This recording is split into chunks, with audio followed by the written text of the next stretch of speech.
말씀의 제목을 지었습니다. 하나님께서 남기신 자존심. 하나님은 자존심이 아주 강하신 분이십니다. 그런데 하나님께서 자존심이 약해지는 경우가 한 가지 있다 그러면 성도를 사랑할 때 하나님께서는 그 자존심이 가장 약해지십니다. 그래서 자신에 있는 모든 것을 다 내어주시기까지 자신의 자존심을 다 내어버리시는 사랑을 보여주시는 분이십니다. 오늘 이야기는 제가 오늘 새벽에도 말씀을 함께 나누긴 했지만 또 새벽에 못 오신 분들도 계시고 또 계속 이어지는 내용이기 때문에 오늘 이 앞에 있는 부분을 같이 읽고 말씀을 나누고자 합니다. 때는 엘리야가 하늘에서 불 내리고 그 다음에 그 이스라엘에 만연한 우상 숭배자들, 특히 우상 숭배하는 제사장들을 죽여버린 후에 신앙으로 완전한 승리를 거둔 후에 엘리야가 마음이 약해져서 말 한마디에 시험 들어서 도망가는 장면이 그려집니다. 우리가 선줄로 생각하면 넘어질 거를 각오를 해야 합니다. 그럼 반대로 넘어져 있다 생각하면은 설 것을 기대하면 됩니다. 그래서 우리는 항상 하나님 앞에서 겸손한 자세를 취하는 것이 중요한데요. 엘리야가 넘어졌으면 우리는 얼마나 더 잘 넘어지겠습니까? 그렇죠? 그래서 우리도 항상 기어다니는 것 같아요. 항상 넘어져 있고 그래요. 그러나 그렇기 때문에 하나님께서 우리에게 관심 가지시고 우리에게 찾아오실 명분이 생기는 겁니다. 그러니까 넘어졌다고 해서 너무 그렇게 안타까워하거나 슬퍼할 필요도 없다 생각이 듭니다. 아니 뭐 엘리야도 넘어졌는데 우리라고 안 넘어지겠습니까? 근데 내가 넘어져야 주님께서 손 잡아줄 기회가 생기는 거니까 나는 넘어진 상태에서 뭐만 하면 돼요? 손만 뻗으면 돼요. 네. 도와주세요, 살려주세요. 그렇게만 하면 그러면 넘어져 있어도 괜찮습니다. 엘리야가 하나님께 자기 속내를 다 얘기합니다. 사실은 살고 싶은데 죽고 싶어요. 이렇게 얘기를 해요. 엘리야가 도망간 것도 왜요? 살기 위해서 도망간 거예요. 죽인다 그러니까 살려고 도망간 거예요. 근데 쓰러지고 나서는 하나님께는 죽고 싶어요. 죽였어요. 이래요. 말과 행동이 다르죠. 하나님께서 그 마음을 왜 모르시겠습니까? 그래서 엘리야에게 힘내라고 천사를 보내셔서 따끈따끈한 숯불구이 빵과 그리고 깨끗한 한 병 물을 주시면서 2번씩이나 주시면서 가라 하고 보내십니다. 그때 엘리야가 도망갈 때는 어디로 갈지 몰랐습니다. 근데 가보니까 어디냐면 호렙산이었어요. 저는 이걸 보면서 우리 성도가 도망갈 곳이 어딘가? 바로 하나님께 가장 가까이 하는 곳 호렙산인 것 같아요. 동굴에 들어가도 산에 들어가는 거예요. 산에 올라가는 겁니다. 이때 당시 구약의 선지자들은 산기도가 일상이었던 것 같고 예수님께서도 이 땅에 계셨을 때 산기도를 참 자주 하셨습니다. 습관을 따라서. 그래서 이 사람도 그냥 정처 없이 광야길을 40일 밤낮을 걸어서 가보니까 그냥 가던 대로 산에 왔다 온 것 같아요. 그래서 거기에 이제 동굴의 그 깊은 곳에 들어가가지고 이제 난 끝장났다, 난 여기서 죽어야겠다 이러고 있는데 하나님께서 물으시지요. 엘리야야, 어찌하여 네가 여기 있느냐? 오늘 이 질문이 우리에게도 와 닿으면 좋겠습니다. 여러분들은 어찌하여 이곳에 오셨습니까? 어떠한 사연을 가지고 여기까지 오시게 되셨습니까? 각자만의 이유가 있을 것입니다. 어떤 사람은 정말 간절하게 절박하게 아무런 의지할 것이 없어서 지푸라기라도 잡는 심정으로 기도의 끈 하나라도 붙잡기 위해서 오신 분들도 계실 것이고 또 저 같은 경우는 전도사니까 인도해야 되니까 어쩔 수 없이 이렇게 올 수도 있고 또 누군가는 습관을 따라서 할 것도 없는데 거기 가서 있자 그래도 내가 집에서 TV 보는 것보단 낫겠지 하는 그런 마음으로도 올 수도 있고 어떤 이유가 됐든지 간에 우리는 지금 여기에 와 있습니다. 하나님께서 이것을 물으실 때 저는 이것이 너의 지금 위치를 한번 돌아보아라. 너의 지금 모습을 한번 살펴보아라 하는 그런 말씀으로 들립니다. 우리는 지금 어떻습니까? 나는 잘하고 있다고 생각하면 엘리야가 넘어진 것처럼 똑같은 상황이 있습니다. 엘리야는 이때까지도 자기가 잘하고 있다고 하나님 앞에서 자랑했어요. 뭘 보면 알아요? 성경에 이렇게 써 있죠. 내가 열심히 특심위원데, 내가 유별나온데 하나님 저 제 믿음 인정하시지 않습니까? 하고 하나님 앞에서 자기의 믿음을 내세우는 거예요. 그래서 아직 엘리야는 서 있다고 생각해서 넘어진 상태에 있습니다. 그러나 엘리야에게 하나님께서 무서운 이 큰 바람, 산을 가르고 바위를 쪼개는 바람과 그 다음에 엄청난 지진, 흔들림과 그리고 뜨거운 열기, 불, 산불이든 아니면은 화산이든 그러한 이 뜨거움을 하나님께서 맛보여 주셨을 때 그때야 비로소 엘리야의 마음이 녹았고 그때야 비로소 겸손히 낮아지면서 고요한 중에 들리는 하나님의 음성, 하나님의 진정한 뜻을 듣게 되었습니다. 어쩌면 우리는 그 세미한 음성을 듣기 위해서 넘어지는 경험도 필요하고 그리고 또 강한 바람도 맞아봐야 되고 또 커다란 흔들림도 한번 당해봐야 되고 맛봐야 되고 그리고 뜨거움도 한번 당해봐야 그때야 비로소 들리는 줄도 모르겠습니다. 하나님께서 정처 없이 동굴로 들어온 엘리야를 부르셔서 그에게 세 가지 명령을 하십니다.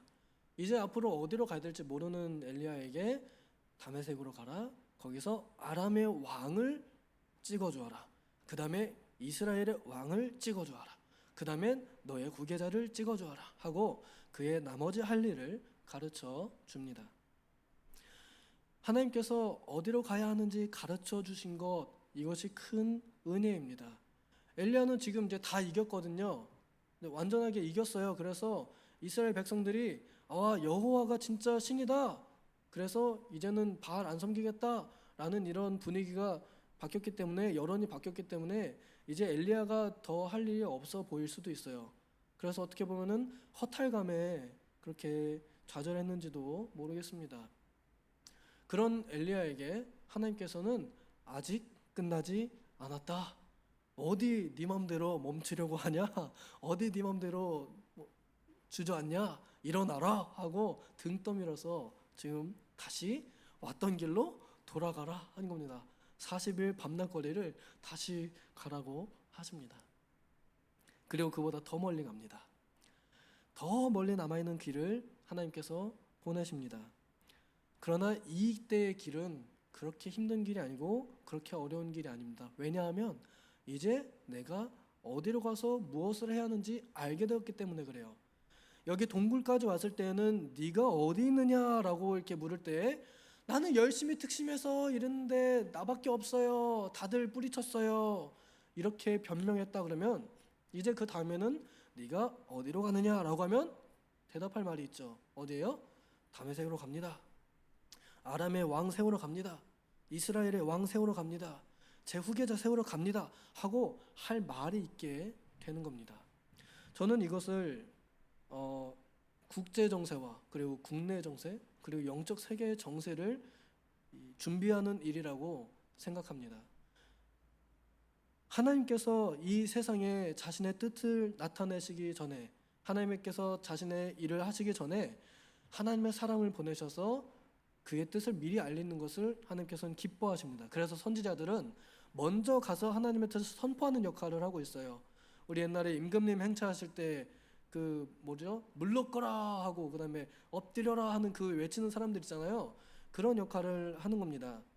지금은 이제 막 나팔 불면서 대통령 의전하는 사람들처럼 그런 이 역할을 하는 사람으로서 엘리야 선지자가 가서 하나님의 뜻을 먼저 선포하고 가르쳐 주는 일, 이 일이 하나님께서 하나님의 일을 하는 데에 크게 쓰임 받는 일이라는 겁니다.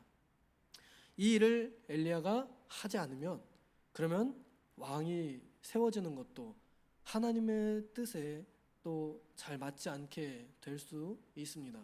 그렇기 때문에 이 일은 굉장히 중요하고 큰 일입니다. 전 세계와 그리고 하나님께서 선택하신 이스라엘과 그리고 하나님께서 다스리시는 영적인 세계를 하나님의 뜻대로 통치하는 데에 하나님의 뜻이 제대로 이행되려면 이 일이 제대로 추진이 되어야 합니다. 그런데 엘리야가 여전히 자빠져가지고 나는 안 되겠어요. 뭐 못하겠어요. 왔던 길 또 가라고요. 못하겠어요. 이러면은 하나님께서도 골머리에 썩으실 겁니다. 내가 정해놓은 얘가 얜데 안 움직여? 빨리 움직여. 이럴 수 있어요. 엘리야가 이 걸음을 걷기 전에 하나님께서 그의 마음을 치유해 주시는 말이 바로 18절의 본문입니다. 우리 같이 한번 다시 읽을까요? 같이 읽겠습니다. 시작. 그러나 내가 이스라엘 가운데에 7,000명을 남기리니 다 바알에게 무릎을 꿇지 아니하고 다 바알에게 입맞추지 아니한 자니라. 엘리야에게 너 혼자가 아니다라고 말씀해 주신 겁니다. 우리 영적인 세계에 깊이 발담그고 사시는 분들은 어쩌면 경험해 봤을 수도 있는 감정입니다. 나만 혼자 열심인 것 같다. 나만 혼자 열심히 금요 기도회하고 나만 혼자 열심히 봉사하고 나만 혼자 특심인 것 같다. 제 사람들은 왜 이렇게 열심히 없을까? 왜 주신 은혜가 감사하지 않을까? 왜 봉사하려고 하지 않지? 이런 마음이 들 때 우리는 마치 이런 감정을 가지게 됩니다. 나만 혼자 열심이다 라는 그런 감정을 가질 때 하나님께서는 여전히 우리에게 이렇게 말씀하십니다. 나한테는 아직 7천이나 남아있어. 하나님께서 이렇게 말씀하시는 거예요. 그러니 엘리야 입장에서는 아무도 없는 것 같은데 하나님 입장에서는 뭐예요? 7천씩이나 있는 거예요. 이 7천이라는 단어, 숫자가 그저 진짜 정확한 7천일 수도 있지만 저는 하나님께서 무수하게 말할 수 없이 충분하게 완벽하게 많은 숫자들, 하나님께서 보시기에 흡족한 사람들로 가득하다고 그렇게 인식을 합니다.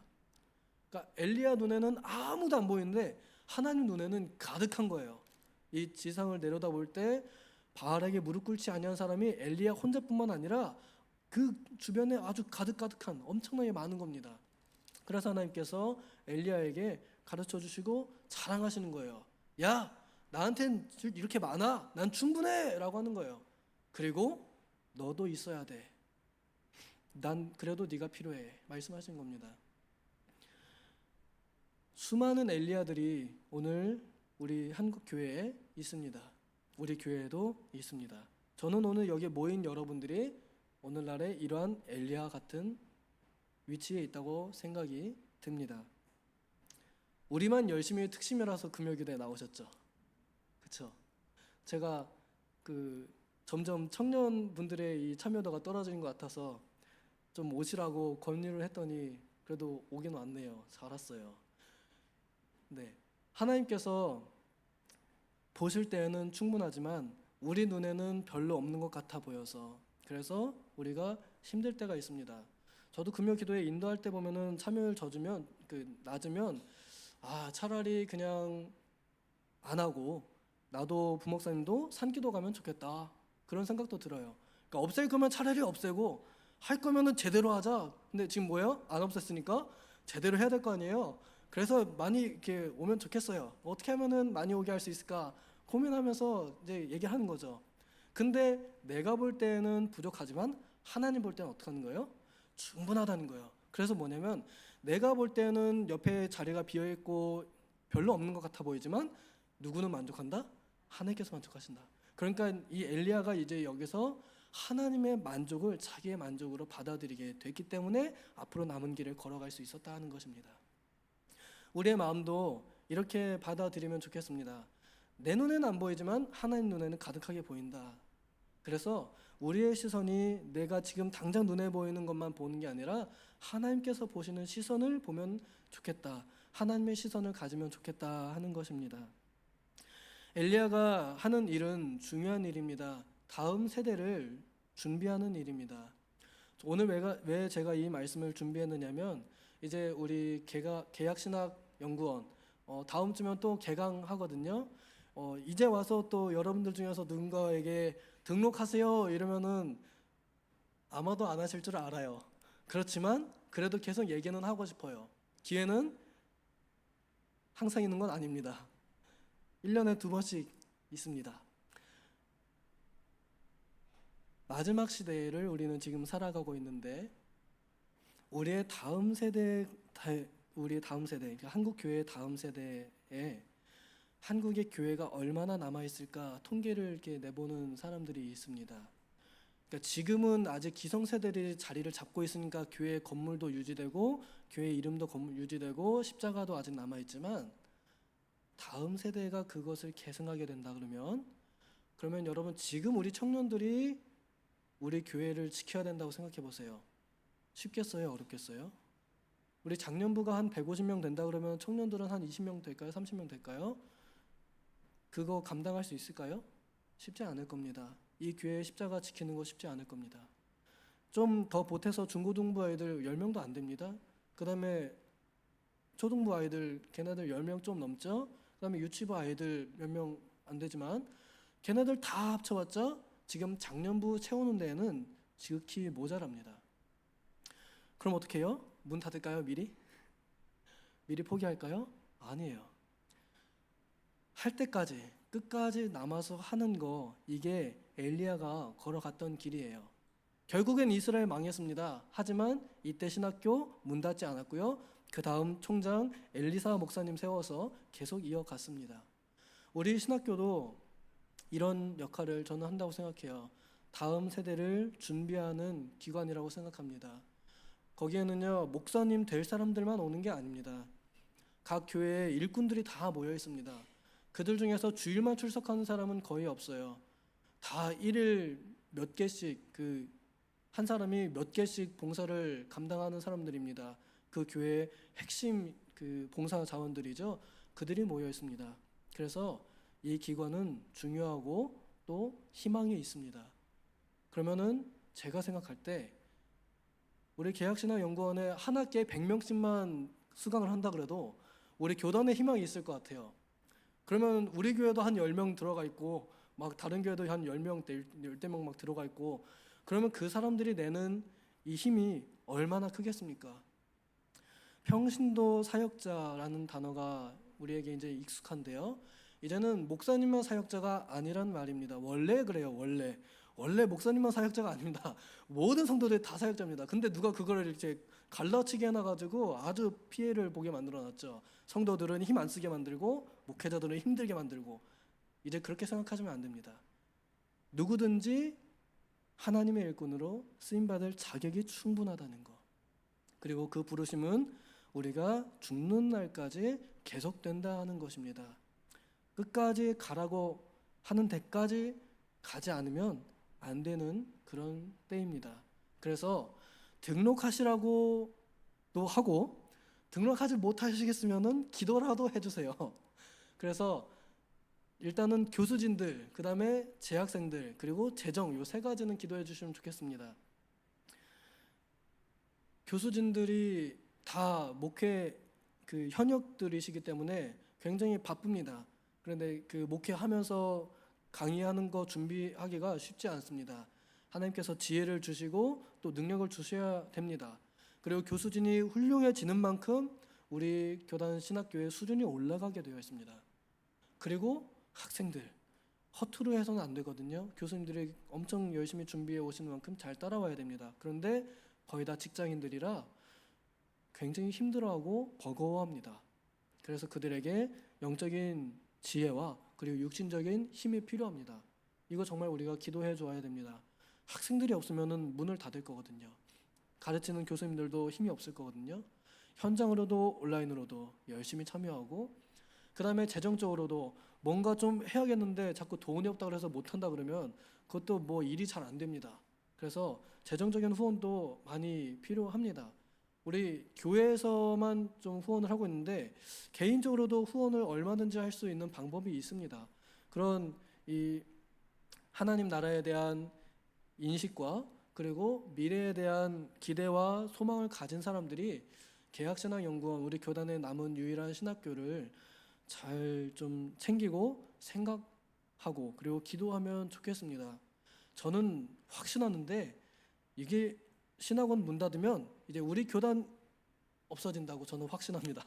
왜냐면 더 이상 목회자들이 올 데가 없거든요. 그러니까 망하면 되겠어요, 안 되겠어요? 안 되겠죠? 그러면 기도를 해야 되겠어요, 안 해야 되겠어요? 제가 이렇게 쉽게 얘기하는데 무표정으로 계실 거예요. 기도를 열심히 해주셔서 우리 교단이 망하지 않고 엘리야가 끝까지 갔던 길을 우리도 끝까지 가면서 하나님의 뜻이 우리를 통해서 다음 세대까지도 이어져가는 그 역사가 이어지기를 끊어지지 않기를 소망합니다. 기도하겠습니다. 하나님 아버지, 우리의 다음 세대를 위해서 우리만 열심히 있어야 할 것이 아니라 우리 모두가 함께 열심을 내야 하겠는데 우리는 당장 눈앞에 보이는 환경만 보고서 실망하고 낙담할 때가 많습니다. 그러나 하나님께서 보실 때에는 충분하도록 많은 이들이 있으니 하나님께서 자존심으로 여기는 각처에 숨겨진 바알에게 무릎 꿇지 아니하는 믿음의 사람들을 우리가 그 자리가 되게 하시고 또 그들을 위해서 기도하는 우리가 되게 하여 주시옵소서. 그래서 하나님의 자존심을 나의 자존심으로 삼고 하나님의 시선을 나의 시선으로 삼아서 낙심하지 않고 끝까지 하나님의 길을 걸어가는 우리가 다 되게 하여 주시옵소서. 감사드리며 예수님의 이름으로 기도하옵나이다. 아멘.